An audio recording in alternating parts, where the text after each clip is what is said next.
27 जनवरी 2011 लाहौर के एक इलाके मुजंग चुंगी में करतबा चौक के करीब यानी इस जगह एक ट्रैफिक लाइट पर नई होंडा सिविक गाड़ी आकर रुकती है। इसमें अमेरिकन सिटीजन रेमंड डेविस नाम का एक शख्स मौजूद है। अब ये रेमंड डेविस कौन है ये अभी आगे आपको वीडियो में पता चल जाएगा। रेमंड डेविस समेत जितनी भी गाड़ियां मोटरबाइक से इस ट्रैफिक सिग्नल पर रोकी थी सब ग्रीन सिग्नल होने का वेट कर रहे थे। इतने में रेमंड डेविस की गाड़ी के बिल्कुल पीछे से दो आदमी मोटरसाइकिल पर उस व्हाइट होंडा सिविक के आगे आकर खड़े हो जाते हैं। डेविस के मुताबिक वो दोनों मेरी तरफ देखने लगते हैं, फिर उनमें से पीछे बैठा एक शख्स मुझे पिस्टल दिखाता है, जिसके बाद बिना एक सेकंड भी गवाए रेमंड डेविस ने अपनी 9mm ग्लोक पिस्टल से गाड़ी के अंदर बैठे ही 5 राउंड फायर किए, जिससे वो दोनों शख्स मौके पर ही मारे गए। इनमें फैजान हैदर ये 22 साल का था और दूसरा फहीम शमशाद जिसे मोहम्मद फहीम भी कहा जाता था ये 26 साल का था। लोग जो आसपास खड़े थे वो डर के मारे इधर उधर भागने लगते हैं। इतने में डेविस बड़े आराम से अपनी गाड़ी से बाहर निकला और 4 और राउंड फायर किए फैजान और हैदर पर, जिसके बाद इसने अपना मोबाइल निकाला और उनके फोटोज और वीडियोस बनाने लगा। अच्छा, 2 आई विटनेसेस के मुताबिक इन्होंने पुलिस रिपोर्ट में भी बताया कि हैदर जो बाइक चला रहा था उसे रेमंड डेविस ने गाड़ी से बाहर निकलकर जब वो भागने की कोशिश करने लगा तब शूट किया। गाड़ी से रेमंड ने सैटेलाइट फोन निकाला और एक मैसेज भेजा, जिसके कुछ ही मिनट्स बाद एक फेक रजिस्ट्रेशन वाली Toyota land cruiser full speed से मुजंग चुंगी से कुछ ही किलोमीटर दूर शिमला पहाड़ी से निकलकर रेमंड के पास आने लगती है, जिसमें 4 हट्टे कट्टे लोग सेमी ऑटोमेटिक राइफल्स लिए बैठे हैं। ये ट्रैफिक की खिलाफवर्जी करते हुए 120-150 किलोमीटर पर आवर की स्पीड से मुजंग चुंगी की तरफ आ रहे थे। अब मुजंग के करीब काफी रश था तो ये रोंग साइड पर गाड़ी चलाने लगते हैं। इतने में 26 साल का लड़का अब्दुल रहमान ये उस तेज रफ्तार लैंड क्रूजर के नीचे आ जाता है। वो गाड़ी फिर भी नहीं रुकती। पास खड़ा ट्रैफिक वार्डन उसे रोकने की कोशिश भी करता है लेकिन कोई रिस्पॉन्स नहीं।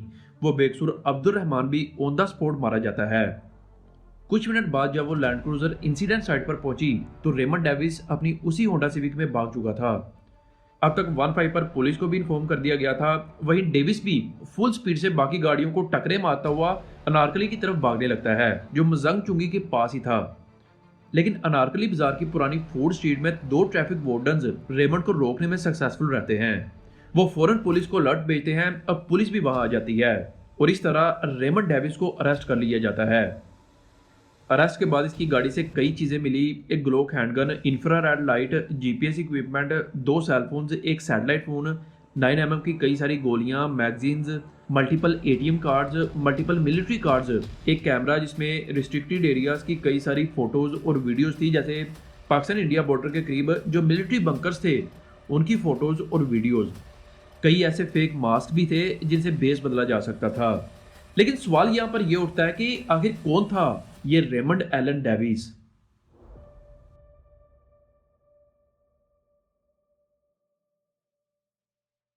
रेमंड डेविस एक अमेरिकन सिटीजन और फॉर्मर यूएस स्पेशल फोर्स का सोल्जर था। इसने अमेरिकन गवर्नमेंट के लिए प्राइवेट सिक्योरिटी कॉन्ट्रैक्टर के तौर पर काम किया। इंसिडेंट के वक्त वो पाकिस्तान में सेंट्रल इंटेलिजेंस एजेंसी सीआईए के कॉन्ट्रैक्टर के तौर पर काम कर रहा था। वैसे तो ऑफिशियली इसका रोल पाकिस्तान में यूएस डिप्लोमेटिक अमले को सिक्योरिटी प्रोवाइड करना था, पर बाद में पता चला कि डेविस पाकिस्तान में खासकर लाहौर में सीक्रेट इंफॉर्मेशन इकट्ठा करने और खुफिया ऑपरेशंस में मुलव्वस था। डेविस ने अपनी रिटन स्टेटमेंट में कहा कि 27 जनवरी को जब वो इंसिडेंट हुआ मैं यूएस कॉन्सुलेट से वापस आ रहा था। एटीएम से मैंने कैश निकाला और अपनी उसी होंडा सिविक गाड़ी में करतबा चौक ट्रैफिक सिग्नल पर आकर रुका।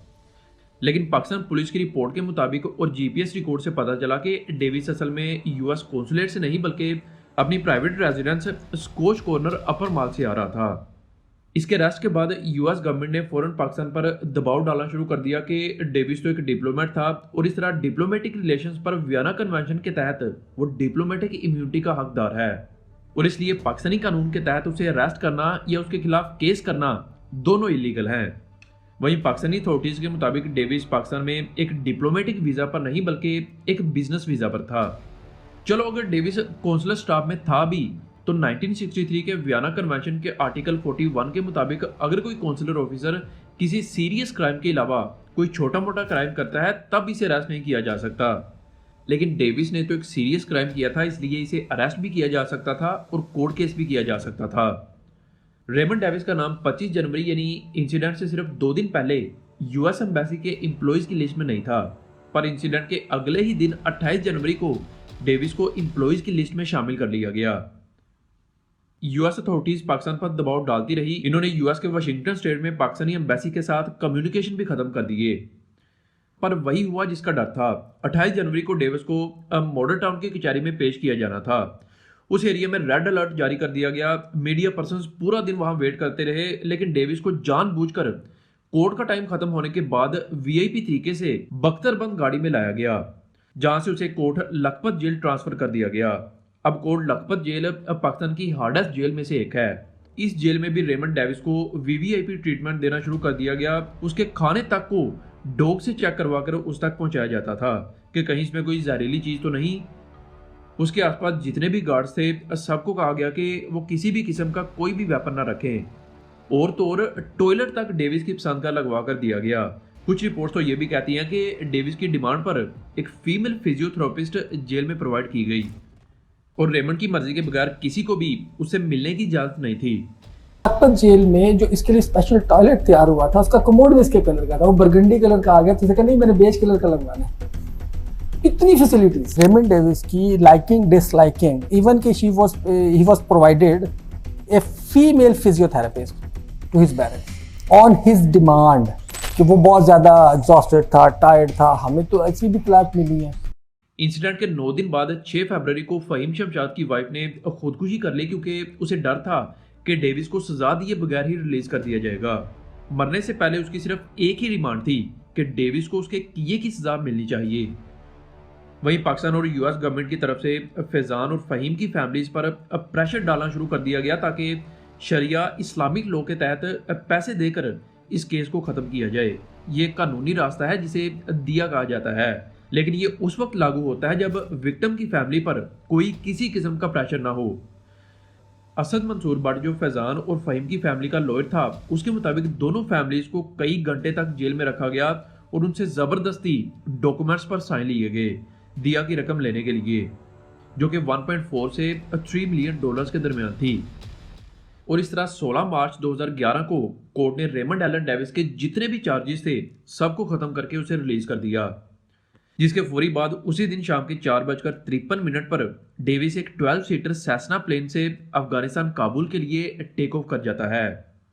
4 इंसानों की जान लेने के बाद रेमंड एलन डेविस पूरे प्रोटोकॉल के साथ कुछ ही मिनट्स में पाकिस्तानी फिजाओं में हमेशा के लिए गायब हो गया और जाते जाते एक जोरदार तमाचा मार गया हमारे लीगल सिस्टम पर, लॉ इन्फोर्समेंट एजेंसीज पर, कि यहाँ पर कानून सिर्फ उन लोगों पर लागू होता है जो गरीब होते हैं, जो सिस्टम को दबा नहीं सकते। पावरफुल और पैसे वाले लोग यहाँ जो चाहें वो कर सकते हैं।